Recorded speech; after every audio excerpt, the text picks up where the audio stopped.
시청자 여러분 안녕하십니까? 1월 29일 목요일 뉴스타트 1부 시작합니다. 도이치모터스 주가 조작과 통일교 금품 수수 등의 혐의로 징역 15년을 구형받은 김건희 씨에게 1심 재판부가 징역 1년 8개월을 선고했습니다.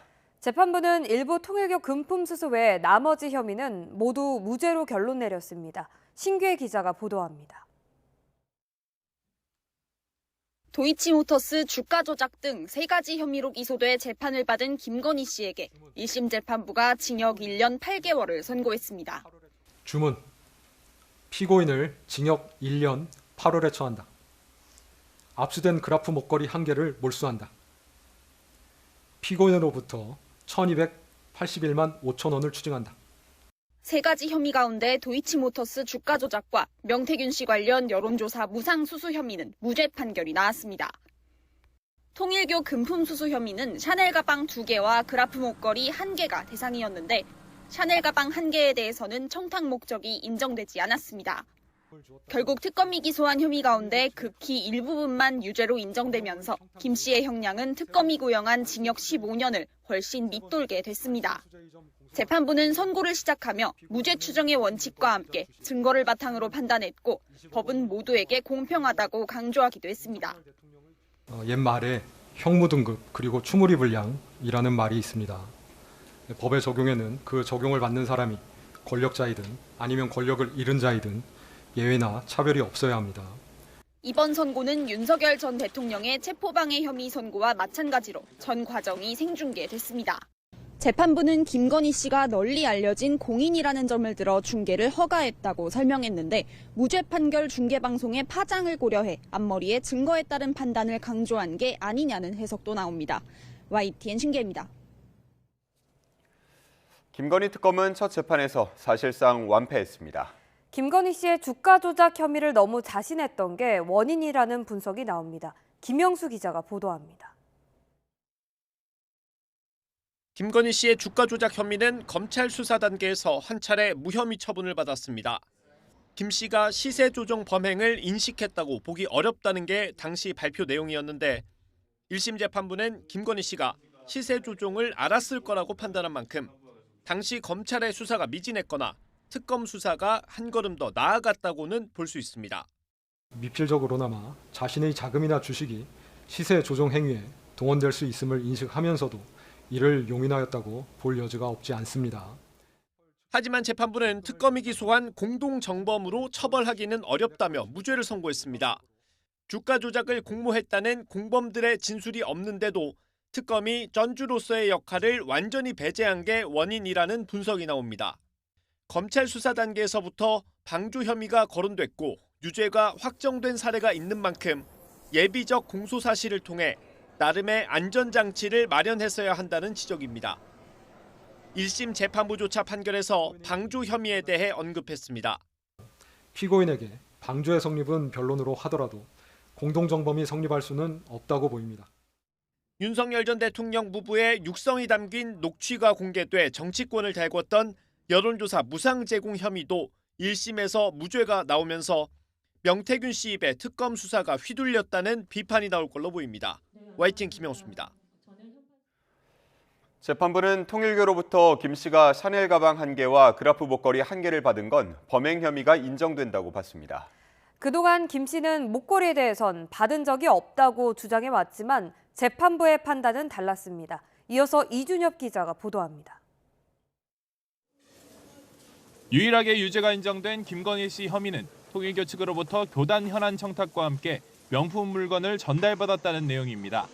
재판부는 김 씨가 윤영호 전 통일교 세계본부장으로부터 샤넬 가방 2개와 그라프 목걸이 1개를 받았다고 봤습니다.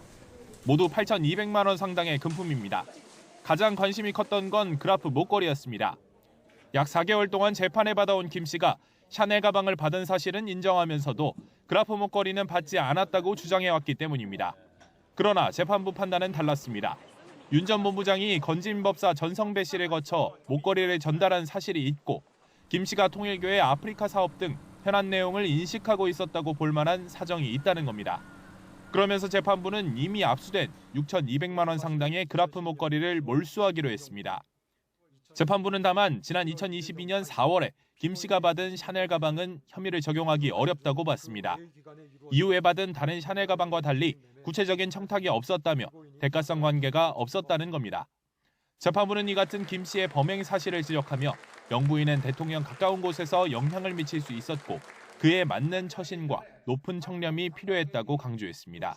YTN 이준엽입니다. 윤석열 정권 최고 실세 V0라고 불리던 김건희 씨는 헌정사 최초로 실형을 받은 영부인이 됐습니다. 정권의 흥망성쇠와 괴를 함께했던 김 씨의 행보를 조은지 기자가 정리했습니다.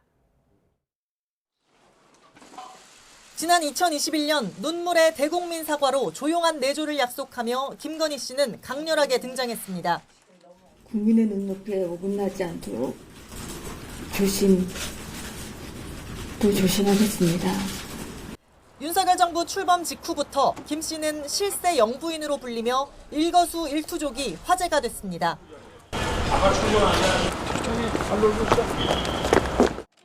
최초의 일하는 퍼스트레이디를 표방하면서 전문 분야인 예술 쪽에서 특히 존재감을 뽐냈습니다. 스페인은 이 벨라스케스의 고향이자 우리가 이 현대미술 창시자 중에 하나인 피카소의 아주 본국으로 아주 전 세계적으로 유명합니다. 하지만 봉하마을 사적 수행을 시작으로 팬클럽 건희사랑을 통해 대통령 부부 동선이 유출되는 등 김 씨는 임기 초부터 구설의 중심에 섰습니다. 화보 촬영을 방불케 하는 선을 넘는 홍보 사진들과 해외 순방 중 명품 쇼핑 의혹 등도 빈축을 샀습니다. 비판의 정점은 명품 가방 수수 의혹. 윤석열 전 대통령은 미지근한 해명을 넘어 정치 공작이라는 말로 기름을 부었습니다. 박절하게 대하기는 참 어렵습니다. 매정하게 좀 끊지 못한 것이 1년이 지나서 이렇게 이걸 터뜨리는 것 자체가 정치 공작이라고 봐야죠. 김 씨를 중심으로 한 유난 갈등은 국민의힘 총선 참패로 이어졌지만 이른바 V0는 160일 가까운 칩거를 끝내고 다시 광폭 행보를 시작했습니다. 뭐야? 리트리버 같은데요? 세롬이야, 세롬이. 자신에 대한 황제 수사 논란 속에 마포대교를 찾은 이 사진들로 김 씨는 통치자라는 비판에도 직면했습니다. 그리고 석 달도 안 돼 윤 전 대통령이 비상계엄을 선포하면서 김 씨는 헌정사 최초로 포토라인에 선 영부인이 됐습니다. 저같이 아무것도 아닌 사람이 이렇게 심려를 끼쳐서 진심으로 죄송합니다. 특검이 구형한 15년에 비해 한 건 낮아진 징역 1년 8개월을 선고받았지만 김 씨는 역대 영부인 최초 실형이라는 불명예를 썼습니다. YTN 조은지입니다. 통일교 측으로부터 1억 원의 불법 정치자금을 받은 혐의로 재판에 넘겨진 국민의힘 권성동 의원이 1심에서 실형을 선고받았습니다. 서울중앙지방법원은 어제 정치자금법 위반 혐의로 구속 기소된 권 의원에게 징역 2년과 추징금 1억 원을 선고했습니다. 재판부는 국회의원이라면 헌법상 청렴 의무에 기초해 양심에 따라 국가의 이익을 우선시해 직무를 수행해야 한다며 피고인의 행위는 국민의 기대와 헌법상 책무를 저버린 행위라고 지적했습니다. 이어 금품 수수 이후 윤영호 전 통일교 세계본부장을 대통령 당선인 윤석열과 면담시켜주고 직접 통일교 행사에 참석하는 등 실제로 통일교의 영향력 확대를 도와줬다고 질타했습니다. 건진법사 전성배 씨를 통해 김건희 씨에게 명품 가방 등 고액의 금품을 전달하며 현안을 청탁한 혐의로 재판에 넘겨진 윤영호 전 통일교 세계본부장이 1심에서 실형을 선고받았습니다. 서울중앙지방법원은 어제 청탁금지법 위반 등 혐의로 기소된 윤 전 본부장에게 합계 징역 1년 2개월을 선고했습니다. 재판부는 윤 전 본부장이 권성동 국민의힘 의원에게 정치자금 1억 원을 불법으로 전달한 혐의, 전성배 씨를 통해 샤넬 가방과 그라프 목걸이 등을 김건희 씨에게 전달한 혐의, 또 그 대금을 통일교 교단으로부터 정산받아 교단 자금까지 횡령했다는 혐의를 각각 유죄로 인정했습니다. 미국의 중앙은행인 연방준비제도가 올해 첫 통화정책회의인 연방공개시장위원회 FOMC 회의에서 금리 동결을 발표했습니다. 제롬 파월 연준 의장에게 금리 인하를 압박해왔던 트럼프 대통령은 곧 후임 의장을 지명해 기준금리를 크게 내릴 것이라고 공언했습니다. 뉴욕 연결해서 자세한 소식 알아보겠습니다. 이승윤 특파원, 새해 첫 FOMC에서 기준금리가 동결됐군요. 네, 그렇습니다. 연준이 이틀 동안의 FOMC 회의를 마친 뒤 미국의 실업률은 안정 조짐을 보이고 있고 경제활동이 탄탄하게 확대하고 있다며 기준금리 동결을 결정했습니다. 연준은 고용 냉각을 우려해 지난 3차례 연속 금리를 인하했으며 현재 기준금리는 3.5에서 3.75% 사이입니다. 하지만 탄탄한 미국의 GDP 성장, 상대적으로 낮은 실업률, 끈질긴 물가 상승으로 인해 연준 위원 10명은 금리 인하 사이클을 앞두고 관망세로 전환했습니다. 연준 위원 10명은 동결에 찬성했고 친트럼프 성향의 스티븐 마이런 연준 이사와 제롬 파월 연준 의장의 후임으로 거론되는 크리스토퍼 월러 연준 이사는 0.25%포인트 금리 인하를 주장하며 반대했습니다. 연준은 고용 증가세는 둔화했고 인플레이션은 여전히 다소 높은 수준이며 경제 전망 불확실성이 여전히 높다고 진단했습니다. 경제 전문가들은 연준 위원들이 다시 금리를 내리기 전에 더 명확하고 지속적인 물가 상승 둔화나 고용 시장 상황 악화의 증거를 확인할 것이라고 분석했습니다. 다만 연준은 후반기에 추가적인 목표금리 범위 조정의 시기와 폭을 검토한다는 문구를 유지해 앞으로 금리 인하 가능성은 열어뒀고 월가에서는 올해 한 차례에서 3차례 금리 인하를 예상하고 있습니다. 트럼프 대통령은 곧 연준 의장의 후임을 발표할 거라면서 금리가 크게 내릴 거라고 공언했다고요. 네, 그렇습니다. 빠르면 오늘이 될 수 있다는 얘기도 나오고 있습니다만 아직까지는 알 수 없습니다. 금리 동결 결정으로 대규모 금리 인하를 거듭 요구해왔던 트럼프 대통령과 연준이 다시 한번 대립하게 됐습니다. 트럼프 대통령은 취임 2기 들어 연준에 대한 압박을 급격히 강화해왔고 연준 인사들은 이는 정치적 독립성을 위협할 수 있다고 경고해왔습니다. 트럼프 대통령은 5월 임기가 끝나는 제롬 파월 연준 의장의 후임으로 훌륭한 새 의장을 곧 발표할 것이며 금리를 크게 내릴 것이라고 공언했습니다. 트럼프 대통령의 발언을 직접 들어보시죠. Jerome too late, pal. He wants to keep rates as high as possible. Despite that, we've driven rates down. Well, we have a great Fed chairman. I think we're going to have one. I'll announce it pretty soon. You'll see rates come down a lot. 트럼프 대통령은 이 사기 의혹을 제기하면서 리사 쿡 연준 이사의 추출을 시도했고 또 트럼프 행정부는 연준 공사 문제를 빌미로 파월 의장에 대한 수사에 착수했습니다. 파월 의장은 형사 기소 위협에 대해 이례적으로 비판하며 트럼프 대통령이 통화 정책에 영향력을 행사하려는 구실에 불과하다는 입장을 밝혔습니다. 시장의 시선은 이제 새 연준 의장이 앞으로 연준 위원들을 설득해 과연 금리 인하를 끌어낼 수 있을지에 쏠려 있습니다. 경제 전문가들은 올해 인플레이션이 정점을 찍고 하락하기 시작할 것으로 내다보고 있지만 더 중요한 건 새로운 연준 의장이 저금리 시대를 여는데 더욱 개방적일 것이란 점이라고 내다봤습니다. 특히 차기 의장이 정치적 독립성을 유지하면서 물가 안정과 최대 고용이란 연준의 임무를 계속 수행할 수 있을지 투자자들에게 확신을 주기가 전임 연준 의장들보다 더욱 어려워질 것으로 보고 있습니다. 경제 전문가들은 연준이 금리 인하를 하라는 이 정치적 압력을 받고는 있지만 경제 지표상으로는 인하 압박은 전혀 없다고 진단했습니다. 일각에서는 미국의 고용이 강하고 물가 인상 위험은 남아있다며 트럼프 대통령의 요구대로 연준이 만약 금리를 계속 내리면 결국 내년에는 금리를 인상해야 하는 상황이 올 수도 있다고 경고하고 있습니다. 지금까지 뉴욕에서 YTN 이승윤입니다. 오늘의 주요 경제 일정입니다. 자동차 등에 대한 관세를 다시 25%로 올리겠다는 트럼프 대통령의 발언과 관련해 김정관 산업부 장관이 오늘 미국으로 급파됩니다. 일단 미국의 의중을 파악하고 대미 투자에 차질이 없음을 설명할 예정입니다. 삼성전자가 오늘 지난해 4분기와 연간 실적 확정치 발표와 함께 컨퍼런스 콜을 엽니다. 앞서 삼성전자는 지난해 4분기 역대 최대인 20조 규모의 잠정 영업이익을 발표했는데요.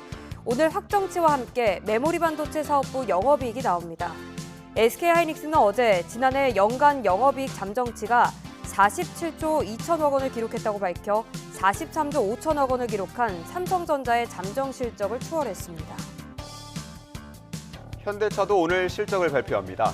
시장에서는 현대차의 지난해 4분기 매출액을 48조 원, 영업이익을 2조 6천억 원대로 보고 있는데 미국 관세가 어느 정도 영향을 줬는지 주목됩니다. 한국부동산원이 이번 달 넷째 주 전국 주간 아파트 가격 동향을 발표합니다. 한 주 전인 1월 셋째 주 서울 아파트 값은 0.29% 상승하며 50주 연속 상승세가 이어진 건 물론 2주 연속 상승폭을 키웠습니다. 구윤철 부총리 주재로 공공기관 운영위원회가 열려 2026년도 공공기관을 지정합니다. 금융감독원에 대한 공공기관 지정 여부가 관심입니다. 청와대가 도널드 트럼프 미국 대통령의 관세 재인상 발언의 배경을 구체적으로 설명했습니다. 국회에 이른바 대미투자특별법 입법 절차가 지연되고 있다는 점을 문제 삼은 거라며 미국에 상세히 설명할 거라고 밝혔습니다. 정인용 기자입니다. 대미 관세 협상의 컨트롤 타워였던 김용범 청와대 정책실장이 트럼프 대통령의 관세 재인상 발언 맥락을 설명하는 자리를 마련했습니다. 트럼프 대통령의 언급 이후 다양한 해석과 관측이 쏟아지자 추가 혼선을 막기 위해 나선 겁니다. 김 실장은 트럼프 대통령의 SNS 내용 자체에 주목하면 된다며 관세 합의 이후 이행이 늦어지는 데 대해 미국이 문제를 제기한 거라고 밝혔습니다. 미국 입장에선 7월 30일에 큰 틀에서 관세 협상이 조율됐고 10월 말에 합의가 된 만큼 심리적으로 오랜 기간이 지났다고 느낄 수 있다는 겁니다. 김 실장은 특히 미국 불만은 100% 국회의 이른바 대미투자특별법 입법 지연에 있다고 못 박으며 2월 국회에서 특별법 논의가 실질적으로 이루어지도록 최선을 다할 거라고 강조했습니다.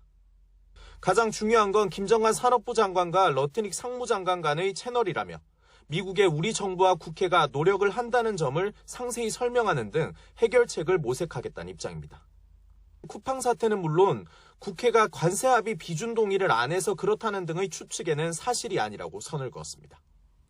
김 실장은 다주택자 양도세 중과 문제도 거론했는데 오는 5월 9일에 만료되는 해당 제도의 연장은 없고 예정대로 일몰이 이뤄진다고 확인했습니다.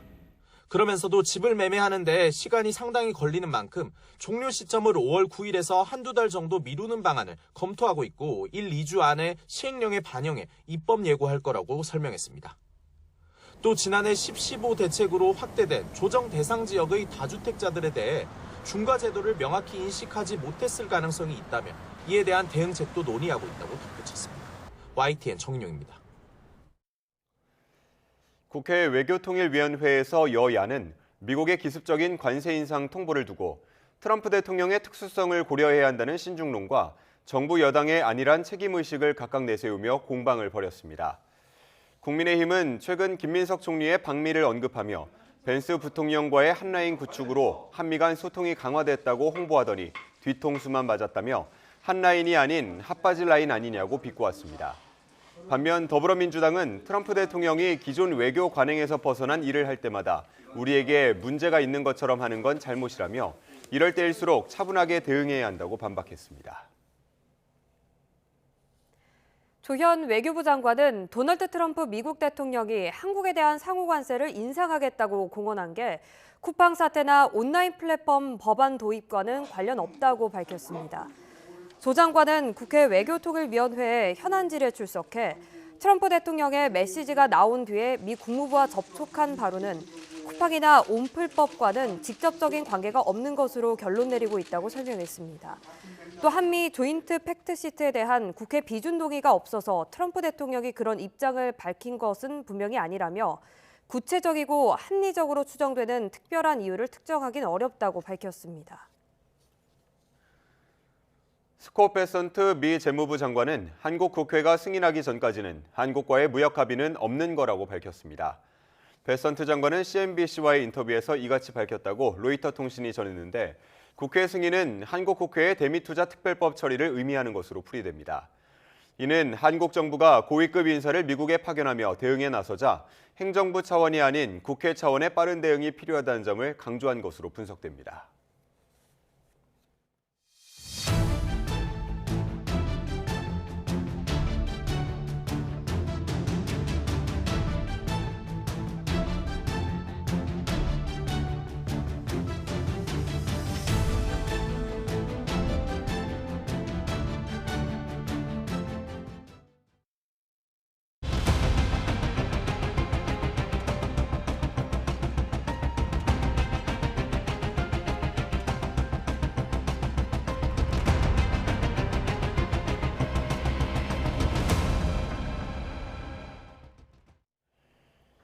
김경 전 서울시 의원의 구청장 공천 로비 의혹과 관련해 경찰이 민주당 노웅래 의원 보좌관 출신 김성열 전 개혁신당 수석최고위원을 참고인 신분으로 소환했습니다.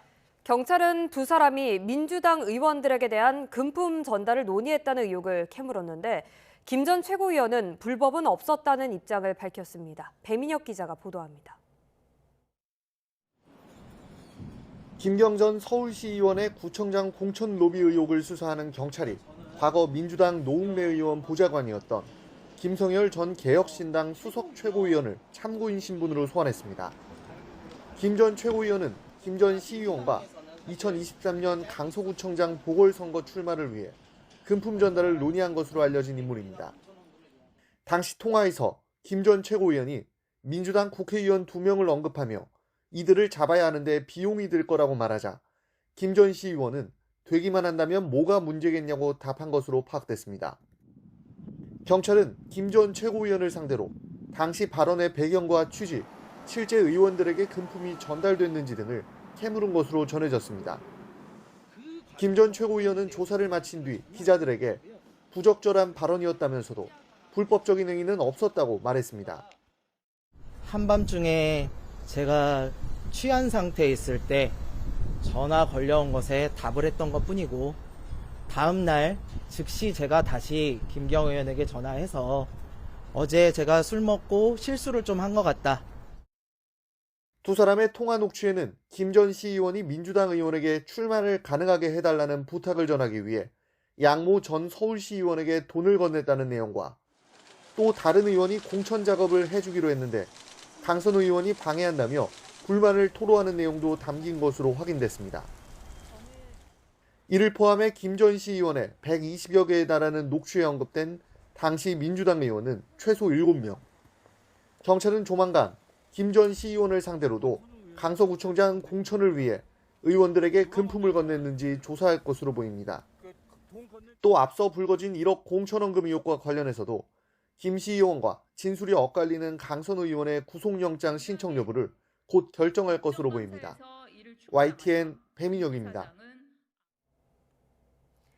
위례 신도시 개발비리 사건 1심에서 유동규 전 성남도시개발공사 본부장 등 피고인 전원이 무죄를 받았습니다. 서울중앙지방법원은 어제 부패방지법 위반 혐의로 기소된 유 전 본부장과 민간업자인 남욱 변호사 등 5명에게 무죄를 선고했습니다.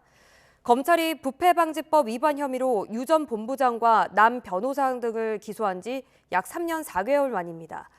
재판부는 이들이 내부 비밀을 이용해 재산상 이익을 얻은 것은 인정된다면서도 직접적인 이익은 사업권뿐이라며 수년 뒤에 발생한 배당이익이 아니라고 설명했습니다. 이어 실제 배당금을 받기까지는 성남시의 주택사업 승인과 분양 등 별개의 절차와 제3자의 행위가 수반된다며 직접적인 인과관계를 인정하기 어렵다고 판단했습니다. 헤럴드 로저스 쿠팡 한국법인 임시대표가 내일 경찰에 출석할 것으로 보입니다. 출석 요구 3번 만에 소환이 이뤄지는 건데 경찰은 정보 유출에 대한 쿠팡의 자체 조사와 관련해 먼저 조사할 방침입니다. 윤태인 기자가 보도합니다. 개인정보 유출 경위 등을 묻기 위해 지난달 말 이틀 동안 진행된 국회 쿠팡 청문회에서는 헤럴드 로저스 쿠팡 한국법인 임시대표와 의원들 사이에 고성이 오갔습니다. Do you think this is funny? You're accusing me of perjury. You're telling me that 저를 증언 and now you're laughing. 장난하고 있어요 지금? I don't understand why I'm being treated this way. 청문회 직후 출국했던 로저스 대표는 경찰의 1, 2차 출석 요구에는 응하지 않았는데 3차 요구에는 응할 전망입니다. 앞서 쿠팡은 자체 조사 결과 유출자가 3,000개 계정의 정보만 저장한 것으로 확인됐다고 밝혀 3,300만 건 이상의 이름, 이메일 등이 유출됐다는 정부 합동조사단의 발표와 큰 차이를 보였습니다. 이 과정에서 쿠팡 측이 직접 피의자를 접촉하고 노트북 등 증거물을 수집한 것과 관련해 헤럴드 로저스 대표 등이 증거인멸, 업무방해 등 혐의로 고발됐습니다. 당시 쿠팡이 셀프 조사를 했다는 비난 여론도 나왔는데 이에 대해 로저스 대표는 정부기관의 지시에 따른 거라고 맞섰습니다. 그걸 조사하라라고 하는 지시를 한 분이 누굽니까? 본인입니까? 정부 기관이 저에게 지시를 주었고 전 지시를 따랐습니다. 하지만 정부기관으로 지목된 국가정보원은 명백한 허위 내용이라며 반박했고 로저스 대표는 국회에서 위증한 혐의로도 고발됐습니다. 이 밖에도 지난 2020년 숨진 고 장덕준 씨 산재 은폐 의혹도 불거졌는데 로저스 대표는 일방적 주장이라며 일축했습니다. 여러 가지 산재 은폐 내용들이 확인이 됩니다. 이 내용 당시에 알았어요, 몰랐어요? 이 문서들의 진위 여부는 전혀 확인되지 않았습니다. 쿠팡을 둘러싼 의혹이 잇따라 제기된 가운데 경찰은 로저스 대표를 상대로 우선 고객정보 유출 자체 조사와 관련한 증거인멸 혐의 등을 조사할 방침입니다. 또 국회 위증과 산재 은폐 의혹 등 다른 혐의들에 대한 조사를 진행할지도 검토하고 있습니다. YTN 윤태인입니다. 한 줄 뉴스입니다. 30대 남성이 60대 아버지에게 흉기를 휘둘러 숨지게 한 혐의로 경찰에 붙잡혔습니다. 충북 청주 흥덕경찰서는 아파트에서 술을 마시던 중 서로에게 흉기를 휘두른 30대 부부를 특수상해 혐의로 입건했다고 밝혔습니다. 검찰이 400억 원 상당의 가상화폐 압수물을 분실한 수사관들에 대해 본격적인 감찰에 착수했습니다. 경기 포천경찰서는 보이스피싱 피해금을 받아 일당에게 전달하려던 수거책 20대 여성 A씨를 현행범 체포했습니다. 문재인 정부 당시 이상직 전 더불어민주당 의원을 중소벤처기업진흥공단 이사장으로 내정한 의혹을 받는 조현옥 전 청와대 인사수석이 1심에서 무죄를 선고받았습니다. 지금까지 한 줄 뉴스였습니다. 관공서 공무원인 척하며 대리구매를 요청하는 방식으로 돈을 가로채는 사기가 기승을 부리고 있습니다. 서울시는 공무원이 이런 요청을 하는 일은 없다며 의심스러우면 돈을 보내지 말고 신고하라고 당부했습니다. 이형원 기자입니다. 선물용 차 세트를 온라인으로 판매하는 업체입니다. 이곳을 운영하는 A씨는 얼마 전 차 세트 60개를 주문받았습니다. 상대는 시청 주무관으로 자신을 소개하면서 서울시 결제 공문까지 보낸 뒤 갑자기 엉뚱한 요청을 했습니다. 네, 그 기획조정실 구간이요. 빔 프로젝트 업체 때문에 문제가 좀 생겨서 그러는데 지금 부탁 하나만 좀 드려도 될까요? 기존 단가보다 올려받는 것 같아서 힘내시라고 하시고 말씀 한 번만 부탁드릴게요. 이후 대리 구매까지 부탁했는데 소개해준 업체는 대뜸 선입금을 요구했습니다. 이상한 낌새에 A씨가 업체명을 직접 검색해 전화했더니 모두 가짜로 드러났습니다. 그 업체에 전화하니까 그 업체가 현금을 달라고 하는 거예요. 물건을 받지도 않았는데. 그 명함 자체도 가짜였고 거기에 사업자 등록증을 준 것도 가짜인 거예요. 이렇게 위조한 공문과 명함을 이용해 공무원으로 속이는 사기가 기승을 부리고 있습니다. 지난해 1분기만 해도 4건에 그쳤지만 4분기에는 205건으로 급증한 겁니다. 피해 업종은 다양했지만 가짜 판매업체를 소개해 여러 명목으로 물건을 대신 사들이도록 했다는 점은 같았습니다. 개인 휴대전화를 통해서 물품에 대한 대리구매를 요구하는 것은 공무원 사칭 사기일 가능성이 굉장히 많이 있기 때문에 어떠한 거래 조건이더라도 선입금은 우선적으로 안 하시는 쪽이. 서울시는 추가 피해를 막기 위해 가짜 명함 등 증거 자료를 모아 고발에 나서는 등 엄정 대응하기로 했습니다. YTN 이영훈입니다. 지난달 대전의 한 마트 주차장에서 50대 여성이 차에 깔리는 아찔한 사고가 있었습니다. 긴박했던 순간 시민들이 달려나와 차를 들어올리면서 신속한 구조가 이뤄졌는데요. 당시 상황이 담긴 영상이 뒤늦게 공개됐습니다. 오승훈 기자입니다. 검은 옷을 입은 여성이 주차장을 걸어갑니다. 잠시 뒤 멈춰서더니 허리까지 숙이고 들고 가던 봉지에서 무언가를 찾습니다. 그 순간 차 한 대가 그대로 여성을 덮칩니다. 여성의 다리가 앞바퀴에 깔려버려 차도 더는 움직일 수 없는 상황. 사고를 목격한 시민들이 하나둘씩 몰려들고 차를 들어올리기 시작합니다. 하지만 차체만 살짝 들릴 뿐 바퀴는 꿈쩍도 하지 않습니다.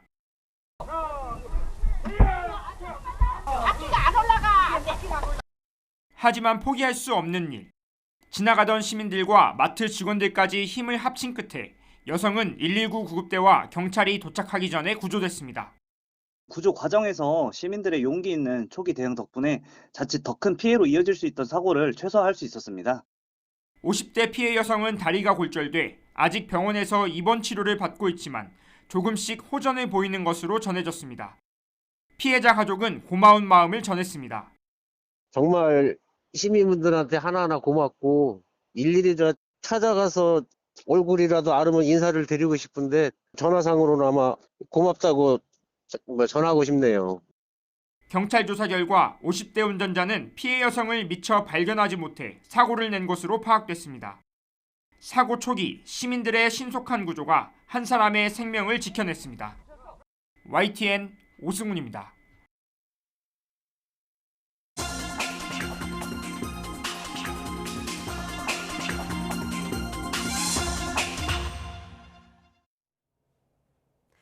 오늘의 글로벌 픽입니다. 러시아가 우크라이나 주요 도시에 이어 여객 열차를 연이틀 공격하며 고강도 공세를 펼치고 있는데요. 젤렌스키 우크라이나 대통령을 향해서는 준비되면 모스크바로 오라는 입장을 재확인하면서 영토 포기를 압박했습니다. 런던에서 조수연 특파원입니다. 철로 위에 멈춰선 열차에서 불길이 끊임없이 치솟습니다. 현지 시간 27일 밤 우크라이나 제2도시 하르키우를 지나던 중 러시아의 드론 공격을 받아 4명이 사망하고 2명이 다쳤습니다. 러시아는 하루 전에도 이 지역에서 290여 명을 태운 여객열차를 공격해 여러 명이 다쳤습니다. 남부 오데사에선 이틀간 공격으로 항만 시설이 파괴됐고 3명이 숨지고 어린이 등 20여 명이 다쳤습니다. 에너지 시설을 겨냥한 공습도 계속되면서 주민들의 고통이 가중되고 있습니다.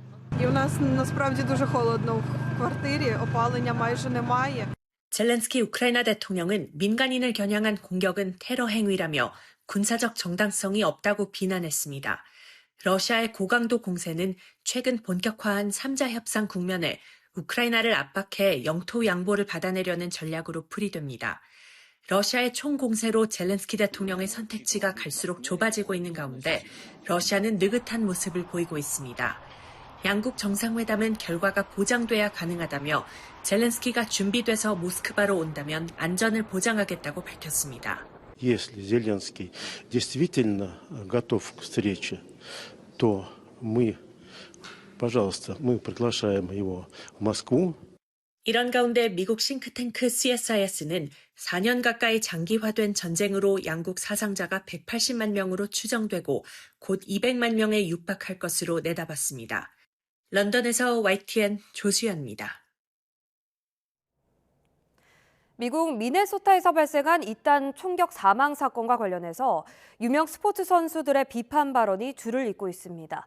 참담하다, 끔찍하다는 NBA 스타들의 공개 발언이 나오면서 선수협회도 시민들과의 연대 의사를 분명히 전했습니다. 이대건 기자입니다. NBA 샌안토니오 스퍼스 간판 웬바냐마의 말은 홍보팀의 발언 자제 요청에도 불구하고 거침이 없었습니다. 프랑스 출신인 그는 팀 훈련을 마치고 기자들에게 민간인 살해가 용납되는 것 같은 분위기 자체를 이해하기 어렵다고 말했습니다. 민감한 사안에 대해 목소리를 내는 게 두렵지 않느냐는 질문엔 이렇게 답했습니다. It's terrible. It's I know I'm a foreigner. I live in this country. I am concerned for sure. 두 차례 총격 사망 사건 현장 인근에서 경기를 뛴 NBA 베테랑 스테판 커리는 시위대를 보며 경이롭다고 표현했습니다. The protests that were going on downtown, it was amazing to watch the turnout and peaceful protests and the unified voice that was here. And 이날 경기 역시 이전 분위기와는 완전히 달랐습니다.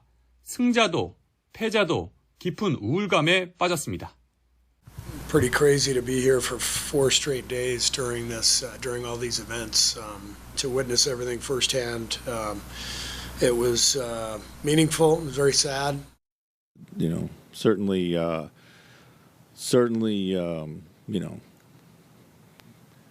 the mood was off from the beginning. NBA 선수협회도 나섰습니다. NBA 선수들은 더 이상 침묵할 수 없다며 생명의 위험을 무릅쓰고 정의를 요구하는 미네소타 시민들과 연대하겠다는 뜻을 전했습니다. YTN 이다운입니다.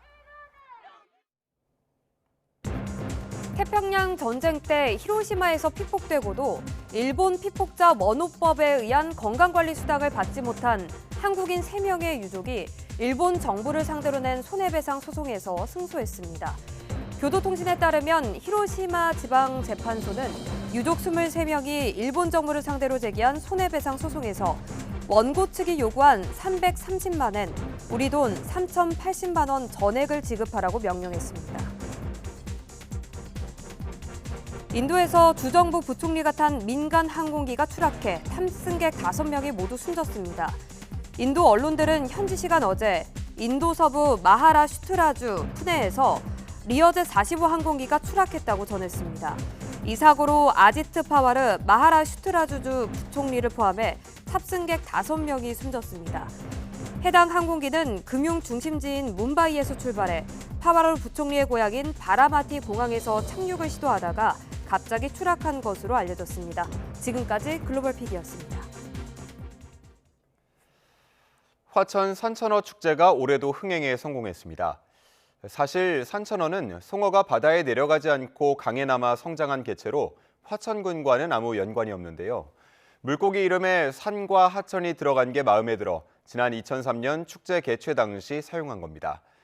그런데 축제가 대박을 터뜨리면서 이제는 산천어 하면 화천, 화천하면 산천어를 떠올리게 됐습니다. 홍성욱 기자가 축제의 인기 비결을 취재했습니다.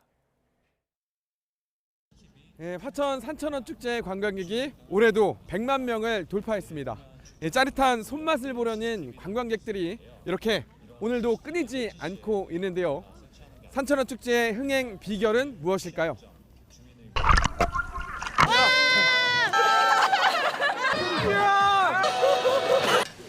초회를 잊게 하는 짜릿한 손맛. 펄떡이는 산천어는 낚시 초보 미끼도 가리지 않고 덥석 물어줍니다. 차가운 얼음물 속에 뛰어들어 산천어를 잡는 맨손 잡기 체험은 또 다른 백미.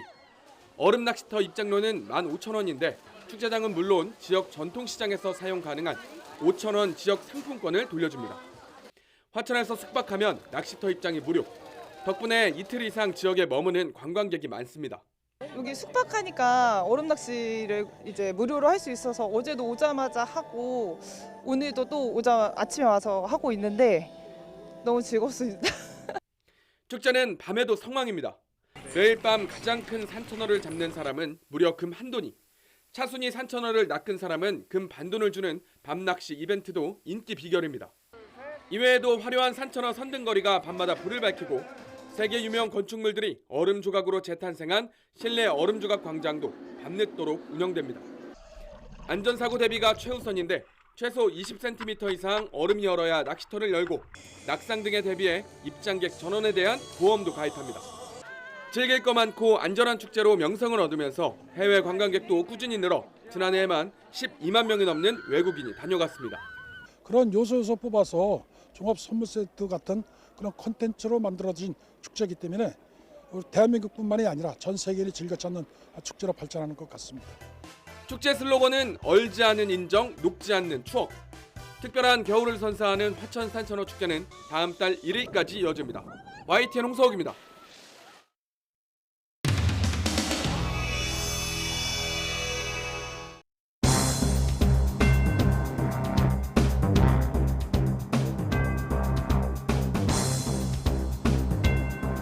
오늘 회담은 사실은 애초에 시작하기 전부터 만남 자체의 의미를 뒀습니다. 만남에 큰 의미가 있었고 만남 결과 서로 지속적으로 연락하고 소통하는 한 라인을 유지하자 하는 점에도 공감했습니다. 벤스 대통령의 직접 전화번호 교환했습니다. 어디다 뒀더라? 여기 있네요. 교환을. 한 라인은 핫하게 관리해야죠. 김민석 국무총리가 벤스 미국 부통령과 회담을 마치고 핫라인을 구축했다면서 귀국한 지 하루 만에 뒤통수를 맞은 것입니다. 이재명 정권의 대미 외교 라인이 매우 약해졌다는 뜻이 됩니다. 김민석 총리의 방미가 있었습니다. 현안에 대한 제대로 된 논의가 있었던 것인지 심히 의문입니다.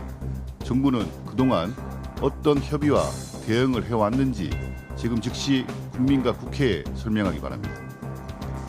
결과적으로 이 모든 사태에 대한 책임은 국회의 비준이 필요한 중대한 통상 합의를 체결해놓고 비준 절차를 외면해왔던 이재명 대통령과 정부에 있다는 것을 분명히 말씀드립니다.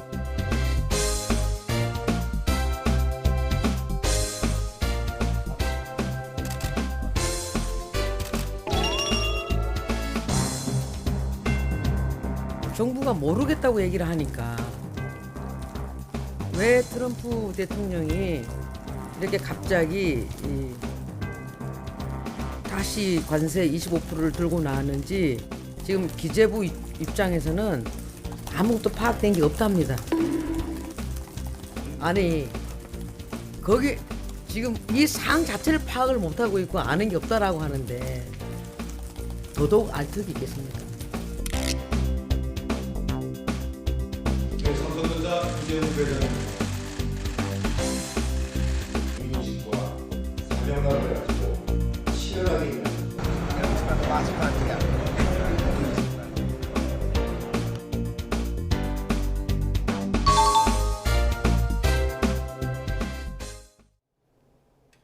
(2주째) 강추위가 이어지고 있습니다. 한파특보도 한 차례 확대 강화됐는데요.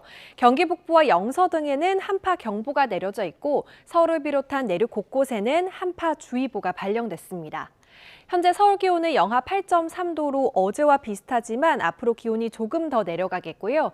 내일은 서울 아침 기온이 영하 12도까지 떨어지면서 지난주와 비슷한 강추위가 나타나겠습니다. 이번 한파는 주말 낮부터 조금씩 풀릴 것으로 전망됩니다. 동쪽 지역은 대기 건조함이 극심합니다. 현재 서울 등 일부 수도권과 동쪽을 중심으로 건조특보가 발령 중인데요. 영동과 영남 지역은 산불 위기경보 경계 단계가 내려진 만큼 불씨 관리를 더욱 잘하셔야겠습니다. 오늘은 전국이 대체로 맑겠지만 제주도에는 1에서 5cm의 눈이 오겠고요. 울릉도 독도는 내일까지 최고 10cm의 눈이 내려 쌓이겠습니다. 현재 기온 자세히 보겠습니다. 현재 대구가 영하 3.3도, 청주는 영하 6도를 보이고 있습니다. 한낮 최고 기온은 서울이 영하 1도, 대구와 광주 4도에 그치겠습니다. 날씨였습니다. 이상으로 뉴스타트 1부 마칩니다. 잠시 후 2부가 이어집니다. 시청해주신 여러분 고맙습니다.